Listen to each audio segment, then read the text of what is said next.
Mes frères, mes sœurs, cousins, cousines, ne pensez pas que je suis un supporter de l'Inter, même si j'ai cette merveilleuse petite chose. Non, c'est parce qu'il fait froid à l'extérieur. Il gèle de là où nous diffusons nos vidéos. Il fait vraiment très caillant. Et j'ai acheté ce bonnet il y a très longtemps. C'était en 2001 à Milan pour un match Lecce Inter de Milan, ou plutôt Inter de Milan-Lecce. Il y avait Ronaldo, le Brésilien, qui jouait dans l'Inter à ce moment-là, le Turc Hakan Şükür, et aussi Pirlo, qui démarrait sa carrière à l'Inter, avant d'aller à Milan et puis à la Juve, et qui n'était pas dans le milieu de terrain au début de sa carrière, mais bien sur l'aile, sur les flancs. Il était à un autre poste. Voilà, ça c'est pour la petite histoire. On va parler de la Champions League et de ce qui s'est passé ces jours-ci. Dans une vidéo précédente, j'avais dit PSG déjà éliminé, point d'interrogation. Et c'est vrai que le risque de se faire sortir par Newcastle était grand. Et le PSG est passé vraiment à quelques millimètres de la catastrophe, alors que la plupart des commentaires prévoyait une victoire large, suffisante et confortable du PSG, parce qu'à Paris, c'est vrai que généralement, il déroule pas mal. Mais hier, parce qu'au moment où je vous parle, on a eu déjà la deuxième journée de la Champions League, le PSG est passé à côté de la correctionnelle. Y a-t-il pénalty ou pas ? Alors, franchement, moi, je trouve ça très gênant, ce qui s'est passé. Parce que je ne suis pas supporter ni de Newcastle, ni fondamentalement du PSG. Je vous ai dit, je suis supporter du beau jeu. Mais si je suis un supporter de Newcastle, je suis très fâché. Très, très fâché. Parce que les 8 minutes de temps supplémentaire, je ne vois pas pourquoi l'arbitrage donne 8 minutes. Il n'y a pas eu de changement à Newcastle en deuxième mi-temps. Il n'y a pas de but, donc il n'y a pas de célébration, parce que tout ça est quand même très clair. Célébration égale 30 secondes, changement égale 30 secondes, et puis blessure, il n'y en a pas eu. Et donc, fondamentalement, les 8 minutes, je ne les comprends pas. Même s'il y a eu 3 changements du côté parisien, ça fait 3 fois 3, 1 minute et demie. Admettons qu'il y ait quelques pertes de temps, ça fait 1 minute, 2 minutes 30. Je grossis le trait, j'arrive à 4 minutes et demie. Mais 8 minutes, je ne les trouve pas. Et ce penalty arrive à la 96e minute. Donc logiquement, je pense qu'on n'aurait jamais dû jouer plus de 4-5 minutes de temps supplémentaire. Donc ce fameux penalty n'aurait déjà pas eu le temps d'exister matériellement. Maintenant, revenons sur ce penalty que l'arbitre Marcignac, au départ, ignore totalement dans le cours du jeu. Pour lui, il n'y a pas penalty. La VAR le rappelle. Ok, d'accord. La VAR le rappelle bizarrement, parce que sur le moment même, tout le monde se dit oui, la balle a l'impression de caramboler sur le bras du joueur, mais on voit bien que c'est totalement fortuit et qu'il n'y a aucune intention de toucher le ballon de la main. Alors c'est très bien. Marcignac va voir l'écran et on voit avec lui ce qui s'est passé. Et qu'est-ce qu'on voit ? On voit que le centre de Dembélé touche dans la course du pauvre défenseur de Newcastle, d'abord une partie de son corps, la poitrine, et va toucher le coude, mais dans la course du joueur, dans la course. Donc, je sais pas, on a tous déjà couru, on n'est pas manchots, on n'est pas des pingouins, donc on a des bras. Et quand on court, généralement, ça fait ce geste-là.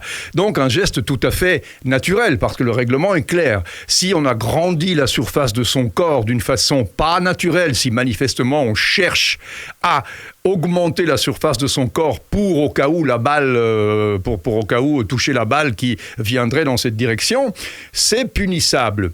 Mais là, qu'est-ce qu'on voit ? D'abord que la balle rebondit sur le corps. Alors, paraît-il, cette saison-ci, le fait que la balle rebondisse ou pas n'est pas inscrit. Alors, c'est le flou artistique le plus total. En revanche, il existe toujours cette augmentation de la surface corporelle. Et là, qu'est-ce qu'on voit ?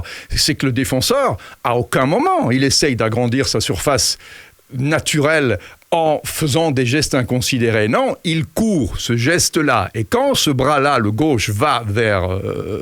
normalement, voilà, il court, il y a un bras qui va devant, l'autre qui va derrière. La balle lui rebondit sur la poitrine, rebondit sur le coude. Derrière, il y a Mbappé, qui est en position de course aussi. C'est pas qu'il est tout seul au goal. C'est pas que la balle va devant. La balle va derrière. Il n'y a pas donc une direction autre que latérale et vers l'arrière. Donc Marcignac, logiquement, il doit simplement dire il n'y a pas pénalty. Il n'y a pas. Mais il dit le contraire. Alors mes frères, mes sœurs, cousins, cousines, je ne sais pas. Alors là, on se pose des questions. Et on se pose des questions légitimes. Si je suis supporter de Newcastle, je me dis, il y a quelqu'un qui a dû téléphoner à quelqu'un. Et je déteste faire ce genre de discussion parce que franchement, l'erreur est humaine et je suis le premier à me dire que l'erreur est humaine et que personne n'a été chercher plus loin que malheureusement une erreur. Mais d'abord, il n'y a pas 8 minutes. Première erreur. Deuxième erreur, il n'y a pas pénalty. Il suffit de regarder encore une fois l'image et de la décomposer. Il n'y a pas pénalty. Techniquement, il n'y a pas pénalty. Même dans la considération où on peut accepter qu'une appréciation soit différente et que Marcignac pense que le joueur a agrandi sa surface corporelle. Ok, si courir et agrandir sa surface corporelle, nous allons donc mettre des joueurs sans bras et ainsi, il n'y aura aucun problème parce qu'il n'y aura plus de bras. Donc, Marcignac... Sur quelle base il donne le pénalty? Et c'est ça justement qui pose question, parce que ce pénalty qui arrive à la 96e minute change fondamentalement tout le groupe de la mort, entre guillemets. Parce qu'en effet, si c'est 0-1 pour Newcastle, le PSG doit aller gagner à Dortmund. Il doit aller gagner à Dortmund. Donc c'est vraiment serré comme marge. De l'autre côté, c'est vrai que Milan devrait battre Newcastle. Mais ça change tout, parce que dans ce cas-ci, maintenant, le match nul est suffisant. Mais attention, parce que si Newcastle bat Milan et que Dortmund bat le PSG, ce qu'ils pourraient faire, parce qu'ils ont envie de garder la première place, c'est quand même très important pour les huitièmes de finale, à ce moment-là, à égalité de points, Newcastle passerait devant Paris parce qu'ils ont, dans les confrontations directes, un avantage. Donc, c'est pas joué, mais le bientôt éliminé de la vidéo précédente, maintenant, c'est OK, ils ont toutes les cartes en main, parce qu'en effet, le sort leur appartient toujours, ils peuvent aller gagner, ils peuvent aller faire match nul, et il faudrait un concours de circonstances assez incroyable pour que Paris ne se qualifie pas, mais c'est possible. Il suffirait, en effet, comme je vous l'ai dit, que Dortmund batte le PSG, que Milan batte Newcastle, ou que Newcastle batte Milan. Donc, c'est pas joué d'avance.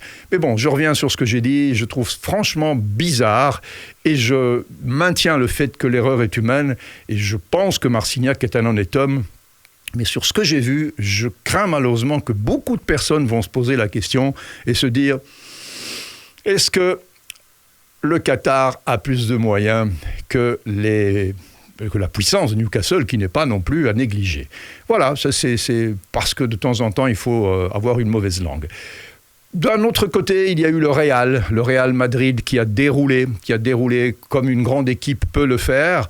0-1, 1-1, 2-1, 2-2, et puis 3-2, 4-2, parce que quand le Real pousse, on a l'impression vraiment qu'ils sont d'accord d'encaisser un coup, deux coups, comme un boxeur qui peut tomber et se relever, mais puis quand il pousse, eh bien, Jude Bellingham et ses copains font très très mal, et même avec une équipe avec beaucoup de blessés, on a vu un Real de Madrid extrêmement sûr de sa force. Les autres matchs, pas grand-chose à dire, parce que ceux qui devaient passer sont passés. Ceux qui n'avaient plus rien à perdre, comme l'Inter, ont quand même réussi une très belle deuxième mi-temps, de 0-3 à revenir à 3-3 à Lisbonne. C'est pas mal. Le Bayern n'a pas fait grand-chose, mais voilà, ils étaient qualifiés aussi.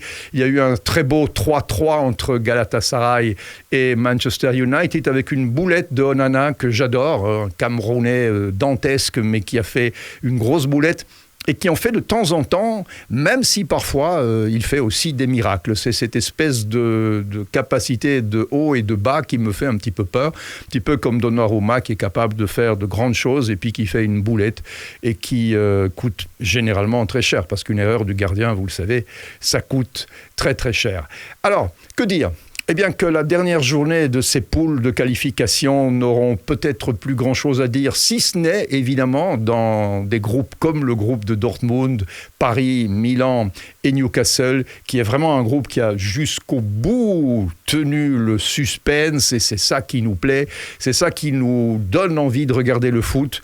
Le seul bémol dans tout ça, c'est quand un arbitre fait l'erreur, selon moi, qu'il a commise et qui nous fait penser que peut-être il y a des choses qui nous échappent. Mais sincèrement, je déteste avoir ce genre de discussion et de propos, même si je suis obligé un petit peu de les tenir aujourd'hui. Bon, mes frères, mes sœurs, cousins, cousines, si vous allez sur YouTube, abonnez-vous à la chaîne, c'est très simple à faire. Si vous nous regardez sur Facebook, eh bien, continuez à le faire. On est bientôt 100 000 sur Facebook et on s'approche des 10 000 sur YouTube, ce qui est un score merveilleux parce que nous avons commencé il n'y a pas tellement longtemps, en 2023, et nous sommes toujours en 2023. À très vite pour une autre vidéo. Ciao.